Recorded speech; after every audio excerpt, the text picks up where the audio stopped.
Good evening. Welcome to Expat Insights. I'm your host Raju Mandhyan. Here at Expat Insights, we take external views of internal successes of foreigners, immigrants and expats who have made Philippines their home and are doing good in the Philippines in their businesses, in their corporate social responsibility actions, or anything in life. And most of them, of course, partner with Filipinos here. Today, we have a guest who is originally German, more American, and a lot more Filipino. He has made Philippines his home for the last 10 years, is married to a Filipino, has 3 lovely kids, and is what is known as an executive coach. He is the president of Fortune 100 Coaches International. He has worked in countries like India, Japan, and China, and of course the Philippines. And he's going to share with us what coaching is all about and how do you change lives through coaching. Ladies and gentlemen, let's welcome my really big guest, Bjorn Martinoff. Thank you, Raju. It's a pleasure being here.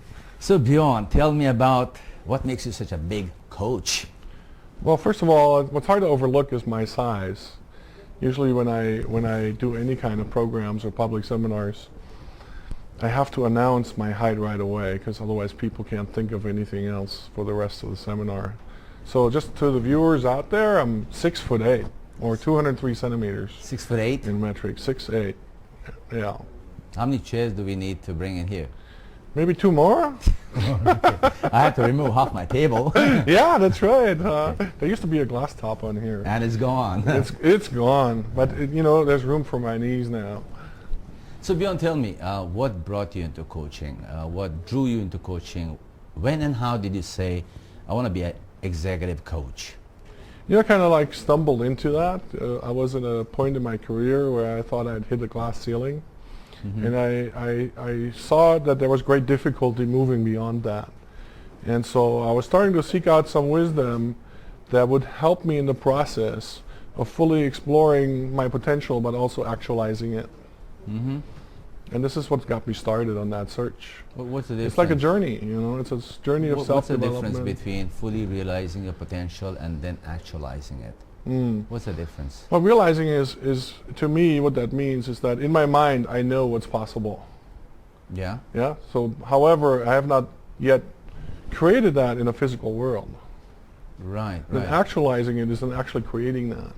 So you see it in your mind's eye? I saw it 10 years ago. I saw it in my mind's eye. I'll be an international or global executive coach, which I am today. Right. So today I'm actually at another crossroads, trying to figure out what's next for me as a person, right. such as I was at a crossroads 10 years ago. But actually we're at crossroads almost every moment in our life. What kind of changes did you have to make in your behavior, in your things you did in life back then to become who you are now from what you were? It's almost opposite of what I was back then. Yeah, so what did you have to do? What I used to be very shy, I couldn't speak out in front of people. If I'd be talking to more than one person at a time, I'd be stuttering even. Oh boy. So I'd really had to discover myself in the process and discover my own power, discover my own confidence. And because I've gone through this transition, this change, this journey, I'm now able to also help others do the same thing. So, even though most of my clients will not be shy, they're already executives. Right. So they've already mastered a lot of that on their own. No, so did you have to follow a certain procedure, a certain process to get to who you are? Or did somebody help you? Did somebody coach you? Oh yeah, I had many coaches along the way. I had masters and gurus and people who helped me and people who wanted to see me grow. Yeah. And I've been very fortunate to have been mentored and taught by some of the greatest coaches in the world. For example? For example would be Anthony Robbins or some of the landmark forum leaders or Lou Tice from Seattle. Lou Tice? Yes. T-I-C-E? T-I-C-E, yeah. Okay. Lou Tice is a person? He's a person, yeah. He also has an organization called the Pacific Institute. Okay. It's a global training organization. And that was also my first gig as a facilitator in-house while I was still at Mercedes-Benz. So I was in a technical job, and I started to do organization development in-house using the Pacific Institute technology. This Lou Tice. Lou Tice. Lou yeah. Tice is an He's the founder. He's the Oriental Asian person in Seattle. No, he's a very white guy. Oh, he's a very He's bald, no hair, but he was really cute. He just had a birthday, and very, very nice guy. He's very loving and a true gentleman, and I adore him. So what made you choose the Philippines I mean, when did you say, okay, I'm becoming a great coach, global coach, and I start and my home base is Philippines? What made you choose Philippines? I didn't consciously right away make that choice of Philippines being my home base. It was more something I again stumbled upon, and then the opportunity came up, and I took advantage of the opportunity. A friend of mine, whom I started a website with a couple years before I came here, he came here first, and then I called him up one day, and I was between jobs, and then I said, "How's the Philippines? You know, what's it like there?" This is before 2000 or after 2000? This was around in the end of 2002. Yeah. And so we had some conversations on the phone for a few hours, and at the end of which I said, "Okay, I'm going to come over and I'm going to stay and see how long I can stay there without working for any corporation as long as possible." Wow. Let's just see how long I can last. That was risky. That was risky. That was taking a risk, yeah, because I put basically everything in storage in the U.S. I sold my cars, my motorcycles. Wow. And just said, "Oh, I'm off." So you have made Philippines your home, and you're married to a beautiful lady. Yes. And you have 3 darling kids. We have wonderful kids. You want to share a little bit about them, and how did this happen, and how does it make you feel inside as a person to have a great family? Well, it's actually a great new adventure, Raju. You have kids yourself, so you know. I have men and women as kids. Men and women, yeah, they're no longer kids, men right? and a young girl, yeah. Yeah, but in our hearts they'll always be kids, right? Yeah. So I met my wife in 2005 at a course called the Landmark Forum. Right. I had initially done this in 1998, and it's a wonderful course, and I highly recommend it. But she had taken it for the first time, and we met there, and she was quite vocal in her participation, and I was quite impressed who she was, and she walked like a princess. So I was like, oh. And then when I heard she was a vegetarian, I was had already fallen for her, you know. That was it. Okay. How's it going? How does it feel now to be a German American married to a Filipino? What are the strengths in the two cultures that have blended between you and her? That's an excellent question. I think it's very compatible because Filipinas to me make the greatest wives in the world. Okay. I don't You hear that? You hear that? Okay. Right. And it's really, really great. Her and I, her name is Vicky. Yeah. We kind of live a life that's a bit different from the regular life. We believe in constant growth and development and always learning new things. Both of you, us. So. Yeah, and so we always read new books. We always take new classes. And it's been fantastic. It's such an adventure. So your home is business and your business is home, and it's a completely balanced life. Yeah, even in the bed, we're still reading our books. You know, you're a big person. I'm a big person. And she's not 6'8". She's 5'3". So what part of your life does she fulfill? Where was this vacancy of that 5'3"? Is she 5'3"? Mm-hmm. What part of your life does she fill? How does she satisfy you? Oh, she's a powerful person. You know, in India, you're from India. They have from Japan. You're from Japan. Okay, I'm from Krypton. Yeah. For everybody, Raju is a samurai, or striving to be. Okay, yeah. What part does she fulfill? Yeah. You know, in India they say, there's a saying, the first 2 years in a marriage, the husband wears the pants. First 2 years. First 2 years, yeah. Okay. And then after that, it's the wife okay. who wears the pants. Now, she's been very generous with me. She allowed me to wear the pants for 3 years. So she switches to skirts sometimes. She's now basically the CFO of our organization, but she's also my partner. She's a very powerful lady. Yeah. I respect her deeply, and she's super intelligent. Yeah. I'm now encouraging her to actually take her PhD. Mm-hmm. And let's see, we're still picking out the school and where that's going to happen. Good for you. Good for you. Bjorn, we're coming to a break. We'll take a 2-minute break. And after the break, this is what I want to do, if it's okay with you. You know, people talk about coaching all the time. What I'd like to do is, if you can, if it's okay by you, we do a coaching session. You coach me, and then we'll talk about coaching and the benefits of coaching and how powerful it is. Is that okay? Well, that's okay. However, we may not have enough time to come to a full completion. Whatever little minor change you can bring about in stubborn old me. Is that okay? So, ladies and gentlemen, hang on, and we are with Coach Martinoff, and he'll come back and do a quick coaching session on me. And this is Expert in Science. I'm your host, Raju Mandhyan. Come back to us. Good evening. Welcome back to Expert in Science. We are still with Coach Bjorn Martinoff, and he's going to do a little coaching session on me, because from the school where I come from, we talk about action and then reflection. So we'll do a little action and then we'll reflect upon that action. Now, before Bjorn does coach me, I'd just like to tell you that you can watch us on YouTube. You can connect with us on Facebook and also on LinkedIn.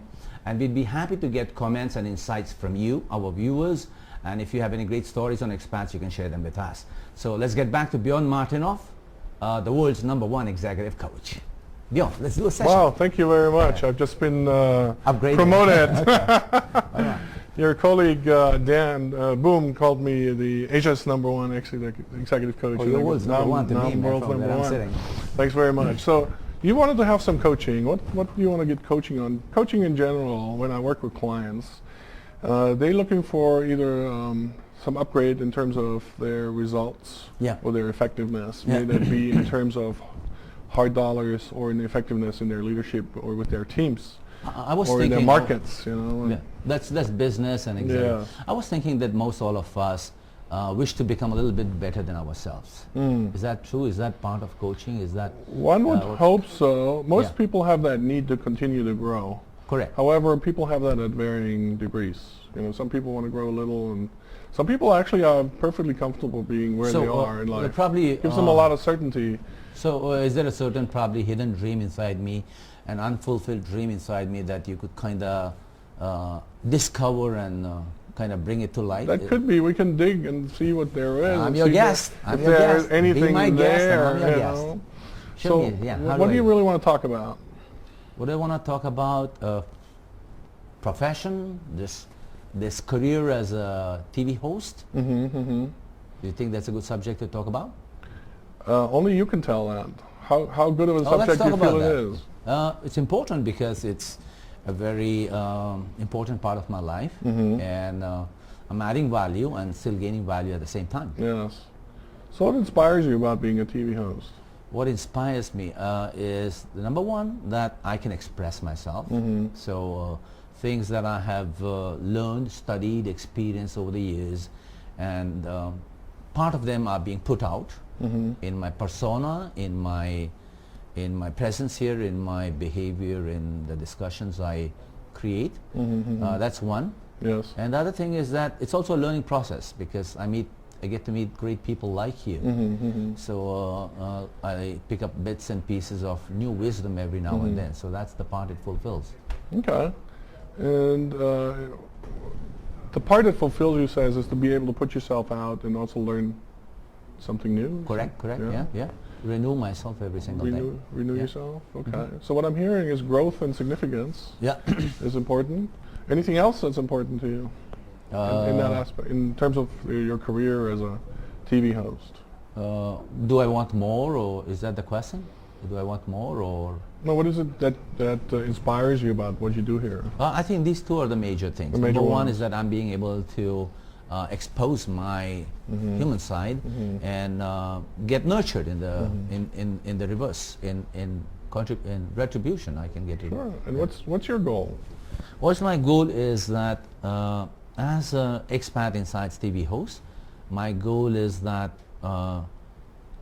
I'd like the world to see that there are no differences between human beings, cultures. Sizes and shapes might differ. Sure. Like you're a big guy and I'm a small guy.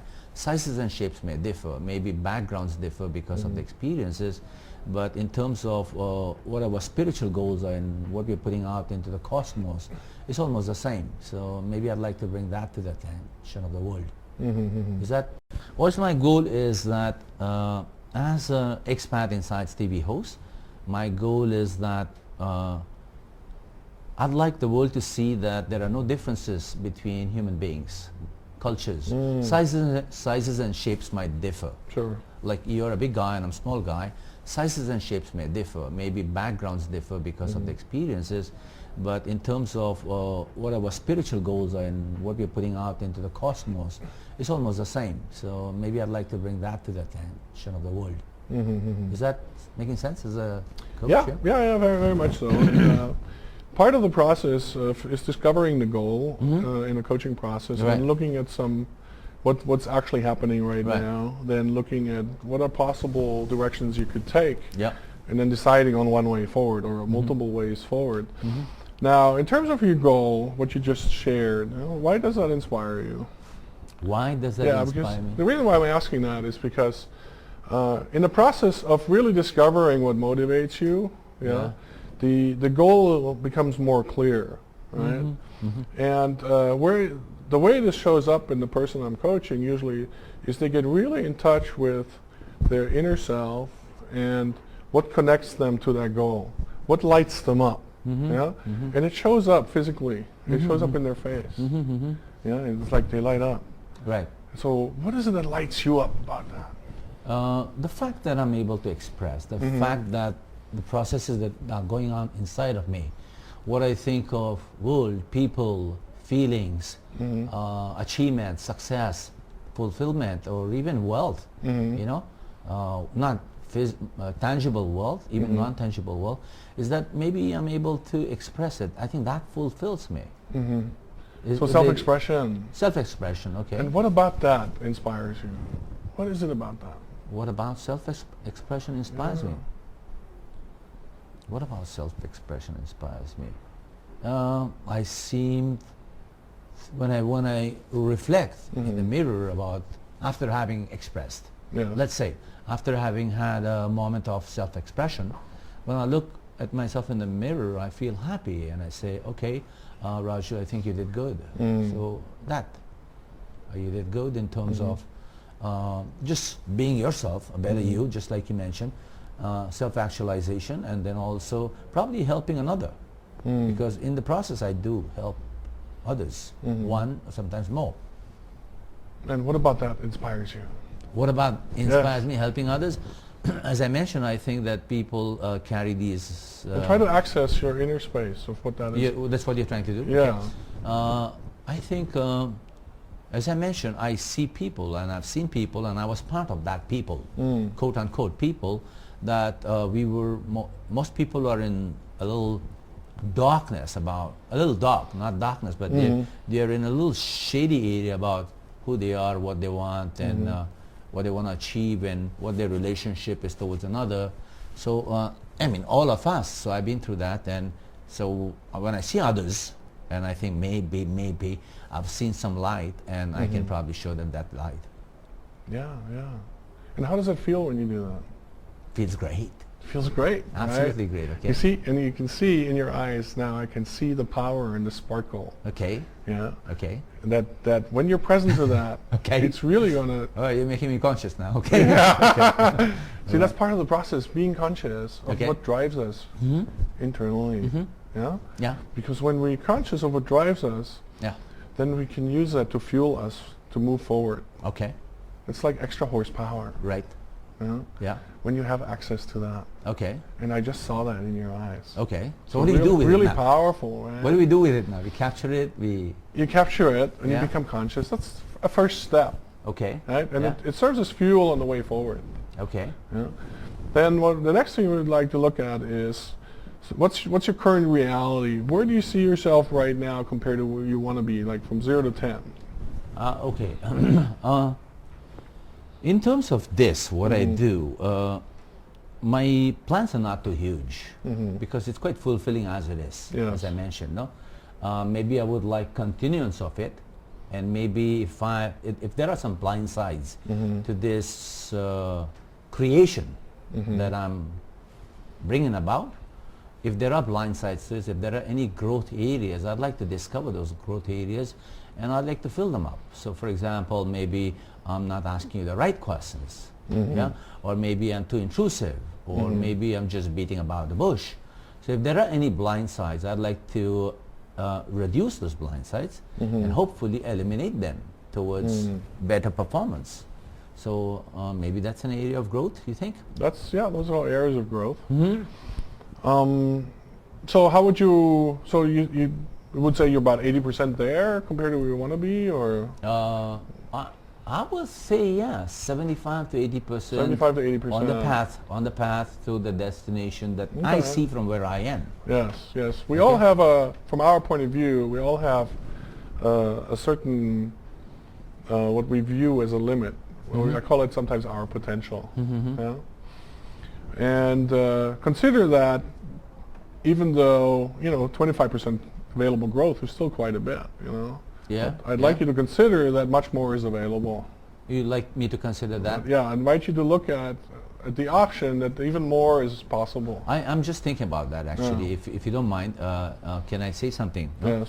I saw Manny Pacquiao Yes. about 3 weeks ago on TV. He inspires me so much. Yeah, 3 weeks ago I saw him on TV, and he was being interviewed by Diane. I'd love to interview him. I saw him being interviewed. Diane Castillo was interviewing him, and she asked him something like this, that what's beyond this for you, Manny? I'm not sure if these were the words. And he said, let's say, he says, I've reached my horizon, and then suddenly my horizon expanded. This is what Mr. Pacquiao, the boxer, the gunfighter Pacquiao. That's exactly what happens in coaching. So you think that'll happen to me, that can be achieved for other people? Absolutely. Yeah. Anytime we reach our boundaries of what we think is possible, when you step onto that edge or that boundary, then you realize that boundary is really not there. It's only self-constructed. It's perceived. It's not real. Okay. Yeah? And the only thing that keeps us from stepping over is ourselves. So what part now? Are you done, finished with me, or do you need to work on me a bit more? Are you done? But this is all part of the process. This is part of it. Yes. So, is it my turn to now be the interviewer, or not yet? Not yet. Okay. So next thing we'll look at is, so now we know that you see yourself as 75% there, 75-80% there. Okay. Yeah? So to uncover the last 25%, anything that's missing, you see that's missing? Anything that's missing in my life? Well, most things are here. There are things that I'm missing. There are things that I would like, other aspects of my life, not just my profession, not what I'm personally driving for, because I do realize that I'm connected to family, to love, to children, So there are other aspects that I need to fulfill, and I'd like to see my loved ones grow. I'd like to see my loved ones, as you mentioned, self-actualize. That's the statement. Yes. So I'd like to see that, and that would fulfill me. Fantastic.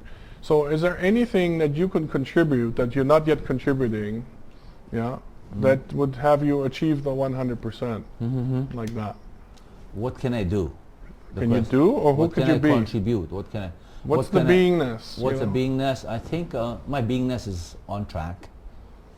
My beingness is that, how am I feeling, right? So in terms of measure, but what is the beingness? Let's my say beingness is maybe presence. I'm 100% there. Yes. As and when I can, and maybe more. So I always stretch to be there. Okay. In terms of my authenticity, like who I am inside, who I'm outside. So it's 100% there. Okay. Or at least from my perspective, it's 100% there. Good. In terms of my physical efforts in fulfilling food, clothing, car, home, shelter, I'm working on It's it. all there. Those are physical circumstances. Right. But in terms of what you're contributing towards your goal, Towards my you already mentioned my authenticity personal or the and presence. familial. Right? Those are beingnesses. Yeah. What's a beingness that you could add? That would make it even better. That would help you leap over the additional 25%. What more could I do? No, who more could you be? Who more could I be? Yes. I would just believe that one of the best thing a person can be is a loving person. Oh. Yeah, and I am at my utmost at being a loving person. So is it 100% already? Well, from where I am, yes, it is. Okay. Yeah. So Raju, can I give you some straight feedback? Is this feedback time? Okay. Okay. All right. Okay. So with all the beingnesses you mentioned, from the self-perception is that you're already at 100%. Right. So that means no more improvement possible. I said from my perspective, Yes, but yes. as I approach that horizon, when I reach the finish line of my 100%, 99.9, and then maybe I'll see another one. So I'm open to blind sides. Maybe there's one more you could think of. I invite you to take a look that would help you achieve that extra 25% or maybe even more. That's in the business side, profession side. In regards to the goal we talk about. Yeah. Look at it like a soup. You're cooking a soup and it tastes really good, but what could you add that would make the difference? Maybe make it world class. Maybe some thyme, maybe some Indian masalas. Maybe some masala. So what would be that masala in terms of a beingness that you can add? I think maybe a little more energy and enthusiasm. Very good. So how do you currently see your energy and enthusiasm? How do you currently see it? It's pretty big. It's pretty huge, and but there is room for improvement. There's room for improvement. Yeah. Okay, good. So if you added this energy and enthusiasm to the soup, right? How long, if you look forward, right? There's a certain future that we can almost predict. It's not 100% certain, but we can almost predict. If you added that, right? How long would it take you to get to 100%? How long will it take me to get to 100%? Yes. And if I added that, when will the soup be really good? How long do I have to brew it after I put in the thyme and assume it's really, maybe another 6 months? Another 6 months? Yeah. Okay, is that fast enough for you? That's pretty good. That's pretty good. You're happy with that? Yeah, I'm great with that. Okay, I can see it in your face. Okay. Fantastic work. Really good work so far, huh? Okay. Good. So how can you bring energy and enthusiasm into your life? Get fit, physically fit, because if I'm physically fit, then I can give more of myself. Yes. That's one. Yes. What That's else? one. Maybe take time out. Take time out. Okay. Take time out from. Well, I don't do wasteful things in life. Yeah. I don't watch TV. Anything that absorbs me, I don't. Okay. As long as I'm in control. I'm not control as in like obsessive control. As long as I see it to be fruitful, I participate in it. I don't participate in anything non-fruitful. Okay. So what else could you do to bring energy and enthusiasm into your life? Physical fitness, maybe extend my life and be around until my environment and my ecology needs me. Be around for that much longer. So I have a question for you. Huh? Yeah. So reality checks are very important in the coaching process, right? Yeah. So I have a reality check. I've got 2 minutes before I take a break. From 0 to 10, how energetic and enthusiastic are you right now? I'm now 8.95. Okay, and how would you sit if you were a 10?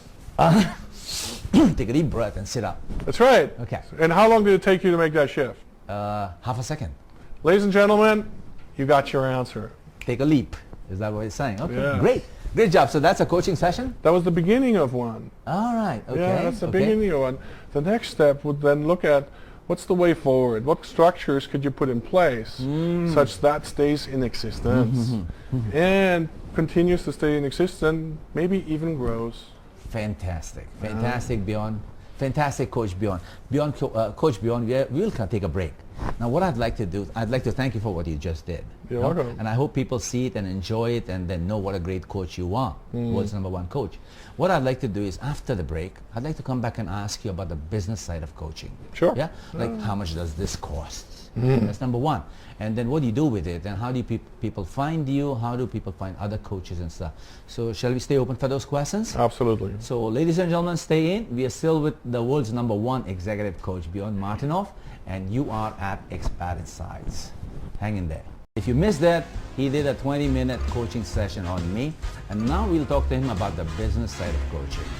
So stay with us and hang in, and here we are with Bjorn Martinoff. Bjorn, so how does one go about finding a coach like you? Or you? How does one go about? Yeah, just go to my websites.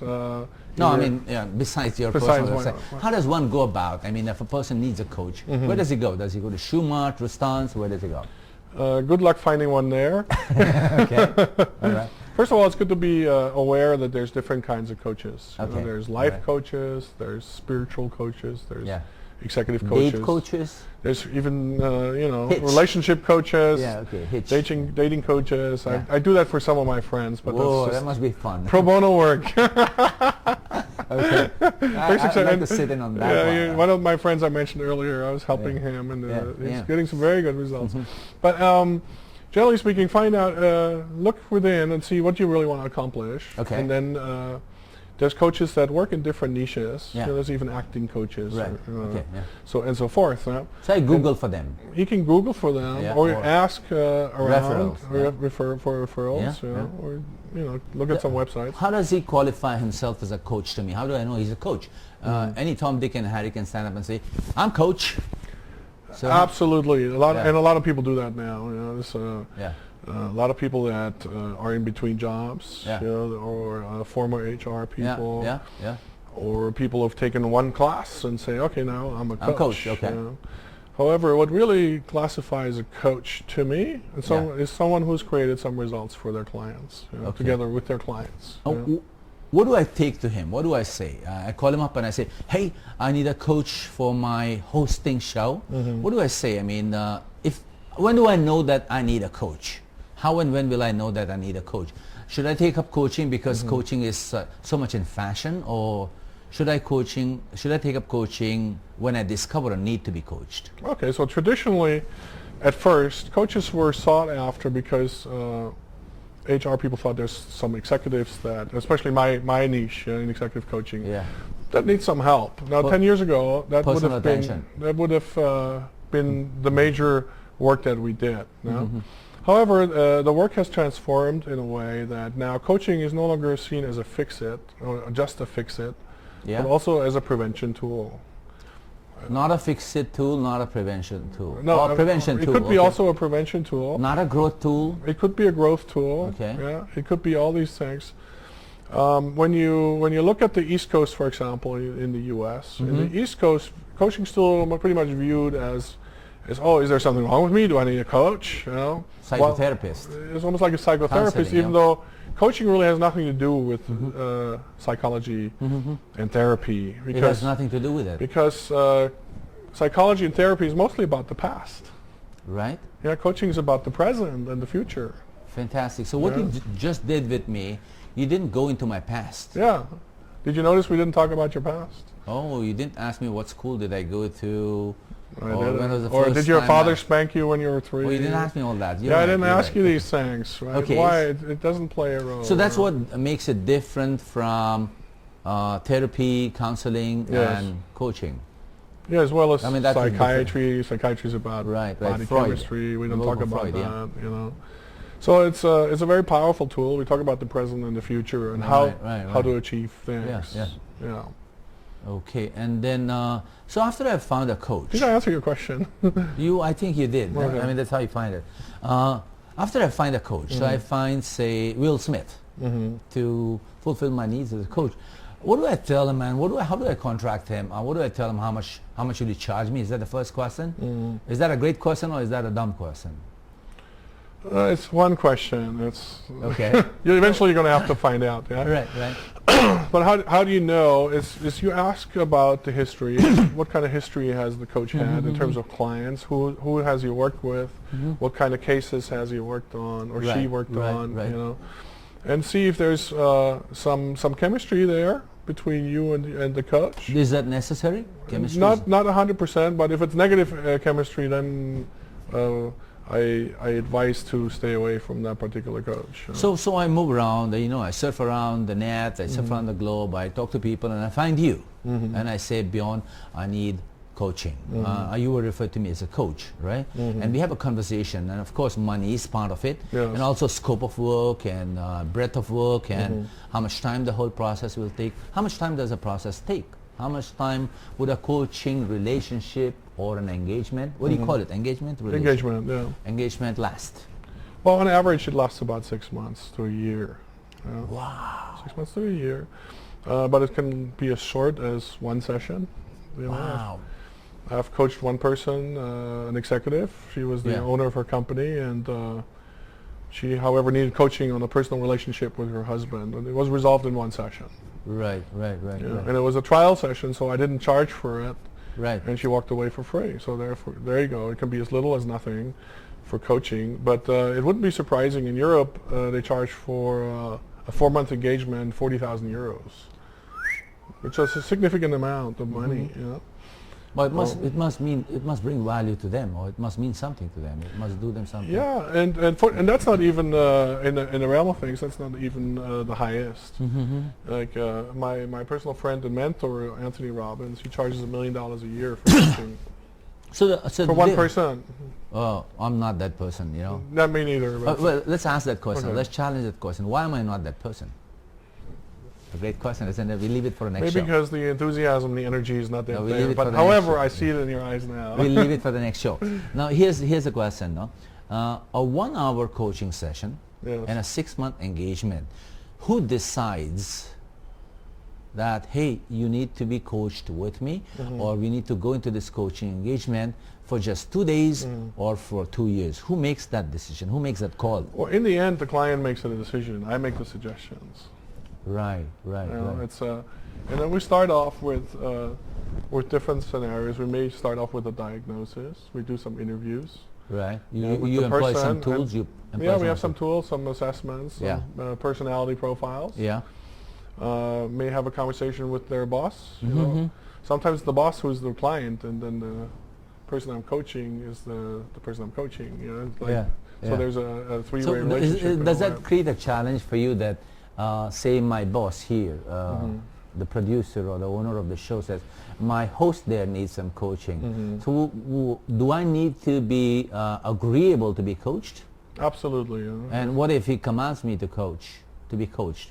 Should I accept that command? Is there kind of a conflict in the... My invitation is to make coaching not a command, but an invitation. It's like, here's something that's available to you. It's an opportunity. It's going to support you, and I invite you to take this on. So there has to be a certain amount of personal one-on-one agreement rather than somebody being assigned to be coached. Yes. And in the end, you know, coaching is about empowerment. Right. To know if your coaching has worked is, do you feel more empowered afterwards than before? Then you know your coaching session has had an impact. So if you feel lower than before, then your coaching session didn't have a good impact on you. If you don't feel that great, then it didn't have impact. Yeah, but if you feel less great than before, you started the coaching session. So in that case, do I get a refund on my time and my investment, or that's bye-bye? Then you may want to look for a different coach. You may want to look for a different. You go to a different barber. You say, "Hey, fix that hairstyle." Yeah, if you don't like the hairstyle, you use a different salon. Okay, next now time, how many kinds of coaching, Bjorn? How many kinds of coaching, and what's been your most wonderful turnaround experience? Because you're the turnaround agent, you're the turnaround guy, so you help individuals and maybe groups of people to make the turnaround.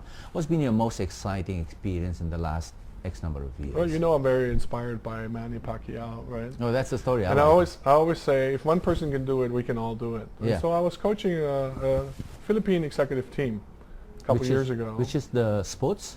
No, it's a team of executives. Okay. It's a multinational company. Yeah. It's very well known. It was a one business unit, and it's a Swiss-based company. That's all I can say. Yeah. And they were having some trouble over the course of 5 years, where their market share was declining 5 years in a row. And the business head came to me and said, you know, I want to have a breakthrough with my team. Right. How big was the team? It was about 150 people. And how long did the engagement last? It lasted 9 months. Oh, okay. And he said at the end of this engagement, I'd like to have a breakthrough such that instead of declining this year, we want to get to 0. But that's already 5% higher than last year. Oh, they were running in the red. They were running in the red 5 years in a row, right? Okay, yeah. And so we started with them, and we engaged them, and we have a technology that has several elements, you know, in terms of training, coaching, and involving them into some real projects that create some real results in terms and hard dollars as well. So they ended up running this program, and after a few months, they're already getting suspicious. The results are too good. Is somebody cheating? Yeah. And at the end, they realized, oh, we've grown 34%. So the only measure after a coaching engagement, whether a 2-day or a 6-month, is what the client tells you or what he feels. Do you have any specific tools to measure, like you have diagnostic tools? Do you have assessment tools? Do you have measurement tools post the coaching engagement? Yeah, the measure will largely depend on what is the client looking to gain, right? And so we'll measure against that. Yeah, if he's looking to have his team gain in confidence, we'll do a formal and informal assessments. Yeah? If he wants his team be more effective in terms of their sales, we'll measure that. And the results, of course, is the amount of sales they create, right? And that's very visible. It's very visible. Fantastic. It turned out they even though what we did for them was not exactly inexpensive, they still earn 60 times more than what they spend on us. You know, it's not unusual to get a 10 times more out of results like ROI from coaching. It's not very unusual. Expanded horizon. Expanded horizon. So you should always gain more than what you spend. Bjorn, you've been in the Philippines now almost 10 years. You work with lots of Filipino executives. You know? What does the Filipino executive market need from where you are? As a coach who's been so successful, what does the leadership, the business leadership, not the political leadership, need today from your perspective, from your point of view, from where you sit and watch the world? From what I can see, from where I am, you know, I'm working with very, very successful executives, including very, very successful Filipino executives. Many of them are deployed all over the world, and they're fantastic individuals. Yeah. The key need I see is when you go down lower in levels in the organization is that what's missing is confidence. Even though they're the C level. Yeah? Yes, but not those people I'm working with directly, but the level below. Yeah. And so knowing how to do this, how to bring out the naturally present high levels of IQ that the Filipinos have. And I have a theory why the IQ is so high, and that is because here in the Philippines, people grow up with multiple languages. That's why. So the brain development is challenged to a great extent at a very young age. You know, when people just learn to talk. And so the brain is very active at a young age, and that's why I believe Filipinos have very high IQ. Great. Bjorn, we are going to come to a close to this show. We're like 60 seconds left. Now, I want to ask you this question. Bjorn, what will make you bigger? From a ranking of 0 to 10, what do you need to fulfill within yourself as a world's #1 executive coach? What's the room for growth for you? For me, that's exactly the crossroads I'm at right now, and the question I'm asking myself is, what's next for me? Because if you had asked me 10 years ago, what I wanted, I would describe the life I have today. You know, that's what and it was like a castle in the sky, and there was. And you're here. I am here today, right? And so, what's next? To me, it's bringing this to greater amounts of people, these possibilities. Would you need a coach? Would I need a coach? Are you offering? No, I don't know. Because I know you're also a coach. No, maybe I can recommend another one. A lady called Vicky Martinoff. You're talking about my wife. You know, even coaches need coaches. Yeah. Everybody needs a coach, and that's why, you know, you look at the world's greatest players like Tiger Woods. Why does someone like that have 3 coaches? Why?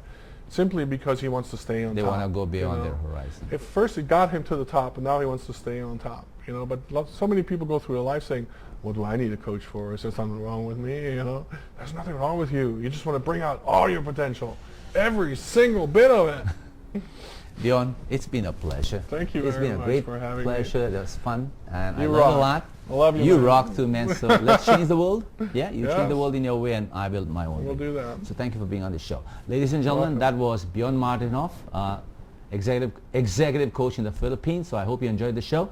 Stay with us, and next week we'll have an Englishman by the name of Paul Holm, who's an actor and a businessman. So Christmas is coming by. Here's an advance Merry Christmas and mabuhay and good night.